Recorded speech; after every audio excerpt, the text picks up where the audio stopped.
Welcome to our channel columns collection. आज की इस वीडियो में हम अयाज अमीर साहब का जो कॉलम आपके सामने पेश करेंगे उसका उन्वान है सवाल किससे किया जाए। एक ज़माना था जब हमें ये कहानी सुनाई जाती थी कि एक मुसलमान 10 हिंदुओं के बराबर है। 65 की जंग जब नादानी में छिड़ी तब भी इस किस्म के अफसाने सुनने को मिलते थे। हिंदुओं वाला देश जो हमारा पड़ोसी है और जिसे हम दुश्मन नंबर 1 करार देते हैं कहीं आगे चला गया, और हम जो अपने आप को सही नज़रियात से लेस समझते थे पता नहीं किस गड्ढे में पहुंच चुके हैं और गड्ढे से निकलने की हमें कोई तदबीर नहीं सूझ रही। उनका कमाल ना अपना जवाल समझ आ रहा है और मिलत के ठेकेदार जो अपने आप को अक्ल कुल समझते हैं वो भी हमें कुछ बता नहीं रहे। हर रोज़ की खबर यही होती है कि मसाइलिस्तान के मसाइल में इजाफा हो रहा है। एक तसल्ली अलबत्ता है कि एटम बम है, लेकिन समझ नहीं आ रही कि एटमी क़ुव्वत का इस्तेमाल कहाँ किया जाए।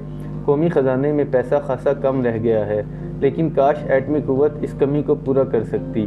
मईशत का बुरा हाल है, लेकिन एटमी क़ुव्वत से मईशत ने ठीक नहीं होना। तवानाई के हवाले से सर्कुलर कर्जा हमारी दस्तरस से कहीं ऊंचा हो चुका है, लेकिन वहाँ भी एटमी क़ुव्वत किसी काम की नहीं। अलबत्ता ये बात समझने की है कि हमारे मसाइल भी कुछ अनोखे हैं। दुनिया के किसी और मुल्क में ये मसला पैदा नहीं होता कि फ़ौज का सरबराह कैसे चुना जाएगा। रूटीन में ये काम हो जाता है, लेकिन हम हैं कि पूरे 1 साल से इस बुखार में मुब्तला हैं कि नए सरबराह तफंग कौन हो सकते हैं। बस बहुत सी बातें। रुस्तम मईशत जनाब इसहाक डार को ही देख लीजिए।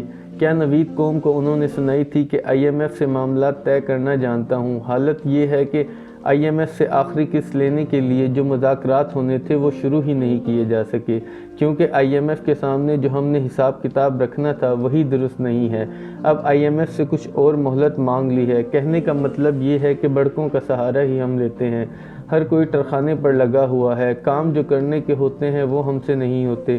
पूरी कौम का सांस इस नुक्ते पर रुका हुआ है कि अहम इदारे में तकर्री मुतवक्के है। अब तो कुछ दिनों की बात है, वो तकर्री भी हो जाएगी। क्या फिर मसाइल हल होना शुरू हो जाएंगे? तकर्री तो एक महकमे में होनी है, लेकिन पूरी कौम मुंतज़िर है कि फिर पता नहीं क्या हो जाएगा। हमारा मसला क्या है ये तो कोई बताए। एशिया में कितने ममालिक हैं जो ठीक चल रहे हैं। हमारे बारे में ये राय कायम हो चुकी है कि ये मुल्क ठीक नहीं चल रहा।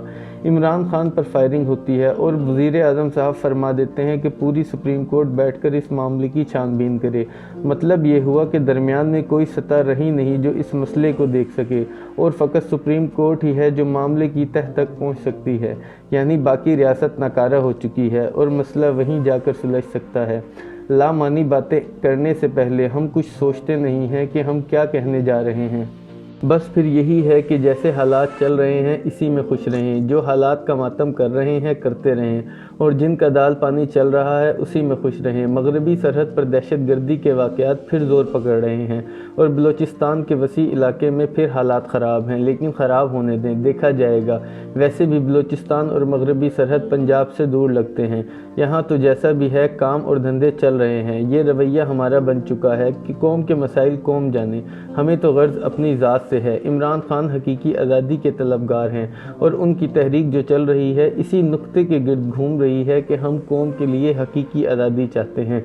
हकीकी आज़ादी जाए भाड़ में, हमें तो अपनी आज़ादी चाहिए, जिसका मतलब है कि रोज़मर्रा की दुश्वारियां ना हों, महंगाई इतनी हो कि बर्दाश्त के काबिल हो, बिजली के बिल इतने हों जो आम आदमी अदा कर सके, इलाज मालजे की सहूलतें कदरे आसान हो जाएं, तालीम का मेयार बेहतर हो जाए, प्राइवेट स्कूलों की फ़ीसें ना भरनी पड़ें, सरकारी स्कूलों का मेयार तसल्ली बख्श हो जाए। ये काम करने के हैं जो हमसे नहीं होते। तबकाती माशरा है, जिसका मतलब है कि ऊपर के तबकात आसानियों से भरी ज़िंदगी गुजारते हैं, अक्सरियत जिस हाल में है बस है। ज़ाती तौर पर तो मैं कहूँगा कि जहाँ कौम को बड़े मसाइल दरपेश हैं, जहाँ मुमकिन हो वहाँ तो आसानियाँ पैदा होनी चाहिए। ये किस हकीम ने कहा है कि कौम अपना तमाम पैसा हाउसिंग सोसाइटियों में लगा दे। डेवलपमेंट के नाम पर ज़रूरी ज़मीनें तबाह हो रही हैं। ये सबक हमने कहाँ से सीखा है? पाकिस्तान ने सिंगापुर या हांगकांग नहीं बनना, ये बात हमें जाननी चाहिए, लेकिन कम अज़ कम ज़राअत के शोबे में हम खुद कफ़ील हो जाएं। शर्म का मकाम है, गंदम बाहर से मंगवानी पड़ रही है, खुर्दनी तेल बाहर से आता है, खुदा का कहर दालें हमें बाहर से मंगवानी पड़ती हैं। इस तरफ तो कोई तवज्जो दे। कुछ अपना रोना भी रो लूँ। कुछ बीच के सौदागर अच्छे मिल गए تھے تو ہم نے سمجھا کہ ہمارا شام کا مسئلہ حل ہو گیا ہے، لیکن 2 نمبری یہاں اتنی ہے کہ خدا کی پناہ۔ ایک صاحب تھے جنہوں نے 2-3 مرتبہ صحیح کا سامان مہیا کیا۔ ہم نے کہا کیا پارسا اور پتر ہے، لیکن جو اس نے ہمیں بائیں ہاتھ کی ماری ساری پارسائی پوری ہو گئی۔ ایک آدھ جگہ سے اور کوشش کی، لیکن وہاں بھی 2 نمبری کا سامنا ہوا۔ اس لیے جو ہمارے ہمہ وقت کے انقلابی ہیں ان سے التماس ہے کہ حقیقی آزادیاں اپنے پاس رکھیں، فقط اتنا کریں کہ روزمرہ کے معاملات میں جو 2 نمبری اس معاشرے کا وتیرہ بن چکی ہے وہ تو تھوڑی کم ہو۔ ہر ملک کے اپنے مسائل ہوتے ہیں، لیکن یہ جو خواہ مخواہ کے مسائل ہم نے چھوٹی چیزوں میں بنا رکھے ہیں ان سے تو اجتناب کیا جا سکتا ہے۔ ذاتی مسئلہ ایک اور پیدا ہوا ہے۔ جب سے میرے بیٹے کا واقعہ ہوا لوگ پھپتی کس دیتے ہیں کہ اپنے بیٹے کی تربیت تو کر نہ سکا، قوم کو بھاشن دیتا پھرتا ہے۔ بیٹا اندر ہے اور اپنے نصیبوں کو بھگت رہا ہے۔ افسوس ہے، ندامت ہے، لیکن جب ایسا واقعہ ہو جائے ندامت ہی رہ جاتی ہے۔